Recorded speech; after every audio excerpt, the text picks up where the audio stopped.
Hey there guys, today I'm gonna do something I don't normally do. This is a PC-centric channel and everything, but I wanted to do something a little bit different for a small special. So, first off, thanks to everyone who's followed me and helped me reach my first kind of big milestone of 500 subscribers. That's pretty cool, and I never thought it'd actually reach this point so quickly. So, it's thanks to all of you, and good job! But, what I wanted to talk about this time is a little company that went by the name of Clover Studio. This is a story for them and of their last game, a game that didn't do nearly as well as it should have, and has actually become known as a gem, a must-play in the PS2 collection. And it's all thanks to the negative critical response that this studio was unfortunately gutted. But don't worry, this story does have a happy ending, but we'll get to that a bit later. Clover made some really great stuff, and the last two games they made are among the top 100 must-plays on the PS2, in my opinion. They're better known probably for their second-to-last game, Okami, which was an incredible, almost Zelda-like adventure through mythological Japan, with an amazing art style, very much Japanese watercolor, and a lot of depth and a really good scale that kept people enthralled pretty much all the way through.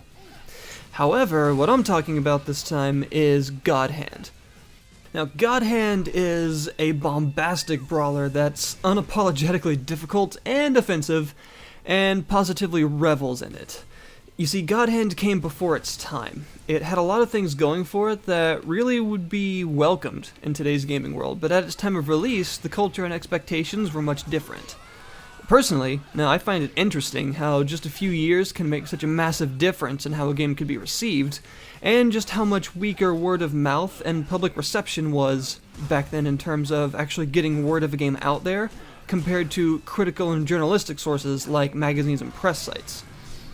As you can probably see in the background, it's a manic brawler. The fighting system has some serious depth to it. You can actually create your own combos by stringing together individual moves that you obtain from various sources, namely tough enemies, those demons, and buying them at a shop between levels. You can visit it anytime you want between actually doing the main levels. This allows you near complete control of what each button and button combination does in terms of making your character beat on his foes in increasingly absurd ways. You also have the titular God Hand itself, which you could unleash to wreak holy or unholy havoc upon any foes around, going into ridiculously fast and strong attacks and combos for as long as the mode lasted. That's what that orange meter is at the bottom there. It's kind of a devil trigger-like mode, really.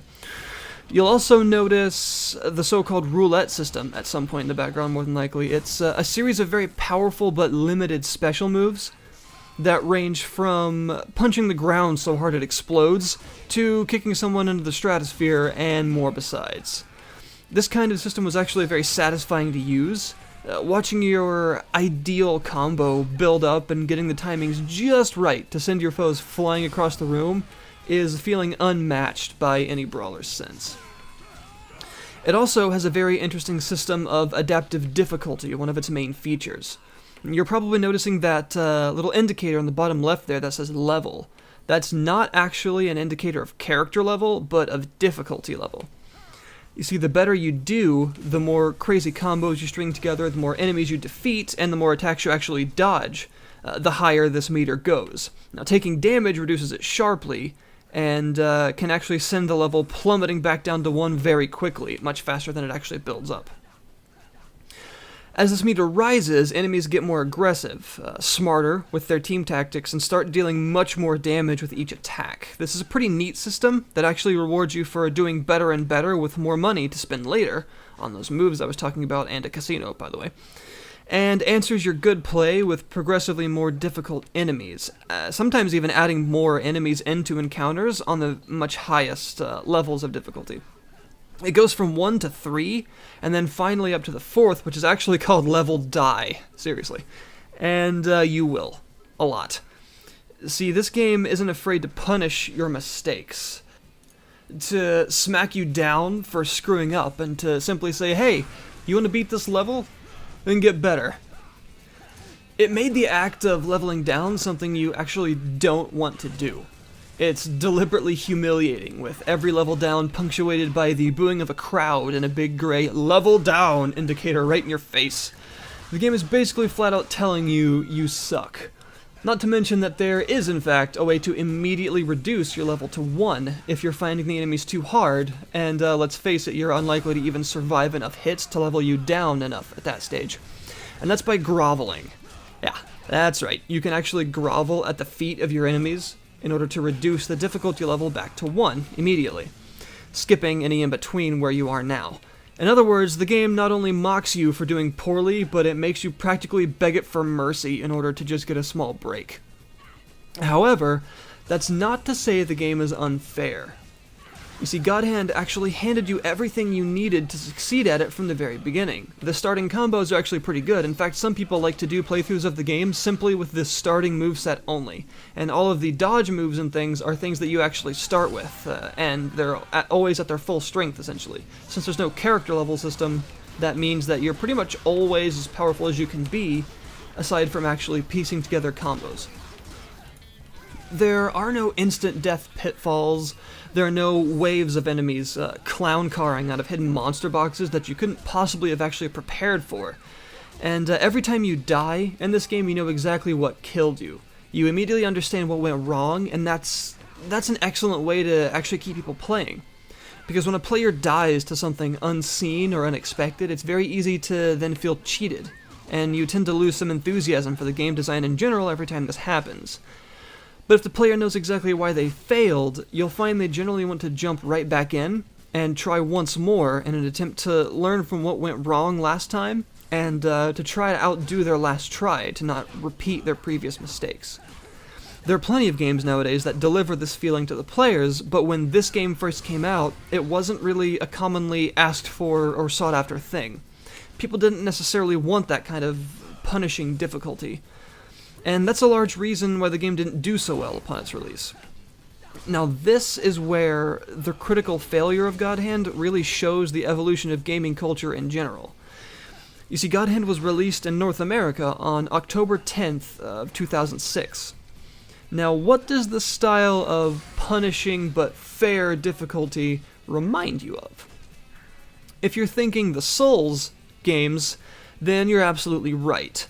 A game series that actually revels in its difficulty. It's in-your-face, learn what you're doing and get better kind of attitude. When Demon's Souls was released, it came into a world of gamers asking for exactly that. A kind of challenge that wasn't simply memorization of otherwise unknowable things that can only be conquered through repetition, like, say, the platformers of old, where it was common to have enemy ambushes, blind jumps, and instant death scenarios like bottomless pits, that a player could never actually prepare for unless they had played before or had read a guide explaining it to them. It's no longer about memorizing, say, which platform was actually fake and would drop you to your death with no subtle way to recognize this unless you've played the section before, but about an entirely different kind of trial and error gameplay, one that rewards skill instead of just memory, learning the ways each enemy and boss moves and attacks, its individual telegraphs and things like that, and ranges, for instance, and openings, and using the tools at your disposal properly to conquer the challenges set in front of you. Demon's Souls actually came to America on October 6, 2009, a full 3 years after God Hand had, and by then the attitude in the hardcore gaming scene was markedly different. Another thing that I feel contributed greatly to the failure of God Hand actually has to do with the expectations of gamers at large in the PS2 era. Now, this is maybe a bit of more of an opinion piece here, but just bear with me. You see, games were getting larger. Open world games were really coming into their own, with things like Grand Theft Auto, for instance, getting a massive new lease of life with the release of GTA 3, seeing it reborn as a massive 3D open world experience that, as we all know today, continued on to become a juggernaut in industry. People were looking for games with larger, more open designs. I mean, think of some of the most popular and beloved titles of the PS2/GameCube era of gaming. Games like Grand Theft Auto San Andreas, Shadow of the Colossus, Legend of Zelda Wind Waker, Super Mario Sunshine, and even Clover's own Okami. These were games with a sense of something larger, a grand scale, something that represented the unshackling of gamers' expectations, as it were. These were really popular for a reason. They're awesome games, and people were rightfully enthralled by the new, vast world of what gaming could really offer. But in the process, they also lost a little something that wouldn't really show up as much again until the rise of indie games a few years down the line. And that's the appreciation for games with a much more focused and smaller scope, in general. Even other games in the character action or spectacle fighter genre were doing other things at the time, like puzzle and platforming sections with larger, more open, explorable levels meant for repeating, often for score attack and hidden items, and sometimes going back with abilities you didn't have in the first place to get secrets and things of that nature. Something many players at the time actually saw as helping to break up the gameplay and provide variety. Now, God Hand doesn't do any of that. It has a rather narrow focus, but I personally think it actually benefits from it. But when the expectations were set so high on scale at the time, it may have been harder to actually accept this. I mean, the studio's previous effort, Okami, was still very recent in the minds of gamers. It came out in late April, I believe, of 2006, the same year. And many a gamer found themselves still very much enjoying the large scope of it, and were perhaps less apt to accept something much smaller from the very same studio after such a flexing of its creative muscles. Now, I won't go into too much detail surrounding the critical reception specifically, but needless to say, it wasn't very good. And at the summit of the poor reviews was the infamously awful 3.0 out of 10 review score that IGN gave it, with such an abysmally written review that any tiny shred of respect people had for that terrible site were dashed against the rocks of tabloid-like journalism after attempting to soldier through even a single read of it. It's easy enough to Google it if you're interested in seeing it for yourself, but I have to put up a possible aneurysm hazard warning on doing that, so be careful. The world of gaming journalism was maybe a bit more respected back at that point in time, and a poor set of reviews could actually mean the death of a game, and indeed they did harrow the end for not only God Hand, but Clover Studio as well. Looking back, it actually received incredible public reception after a time, despite the tacky shroud of poor reviews hanging over it, and once enough word of mouth had spread about how good the game actually was, it entered into that same cult classic Hall of Fame for games that were easy to miss at the time, but are absolute must-plays looking back on it all. Games like Psychonauts and War of the Monsters found themselves kind of immortalized in this same way. Unfortunately, all this positivity surrounding the game occurred too late to save it and the studio from poor sales. Now, of course, God Hand is still played as a popular retrospective game just because of how solid it really is. And I find it another pretty interesting point how popular something can get these days with little to no critical coverage. Even bad professional coverage doesn't necessarily damn a game anymore. Quite the opposite, in fact. Games like Minecraft, for instance, proved just how much the gaming landscape has changed in terms of the strength of word of mouth and viral marketing. And the success of tough but fair series like Dark Souls keep the same feelings alive and keep gamers striving for a challenge in a way that they never have before.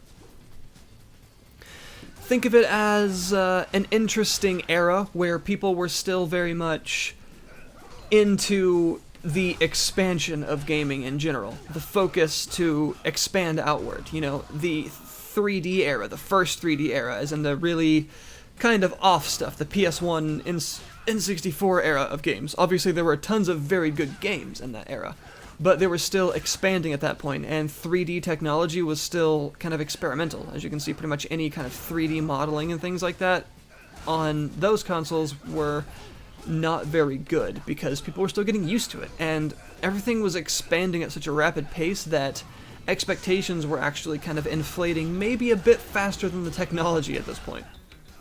That's just how it worked at the time. It was, gaming was in its infancy still, and although you'd now consider it probably in its adolescence, even though the PS2 era wasn't that long ago, and the PS1 era was really not that long ago either, but in terms of gaming, it's a little while. And the kind of, transformation from infancy to adolescence that gaming had some serious growing pains, and a lot of games were actually left by the wayside because of this. Now, think for a moment if God Hand was released today as an indie title, how well it would actually do, how much everything has changed. People would be saying things like, man, it doesn't look good, it doesn't do puzzling, it doesn't do platforming, it only focuses on one thing, but damn does it do that one thing better than I've ever seen in a brawler. The combat is sublime, and while it may not have the fancy looks, or the variety in gameplay features like something along the lines of Devil May Cry has, it does one thing, but it does that one thing so well that it's easy to appreciate exactly what they were going for. Not to mention, the game's blatant stereotyping and offensiveness for comedic effect might not fly as well in today's gaming market, but hey, Clover wasn't trying to write the top-tier novelized story here. They wanted to make a fantastic 3D brawler, something that hasn't really been done very well before, with a unique, hectic, and varied combat system that was all challenging fights with no filler, and an over-the-top personality to match it all, and that's exactly what they made. Now for the happy ending bit. Although Clover Studio was disbanded in early 2007 without releasing another game, a lot of the talented members went on to form a different development studio. A little thing called Platinum.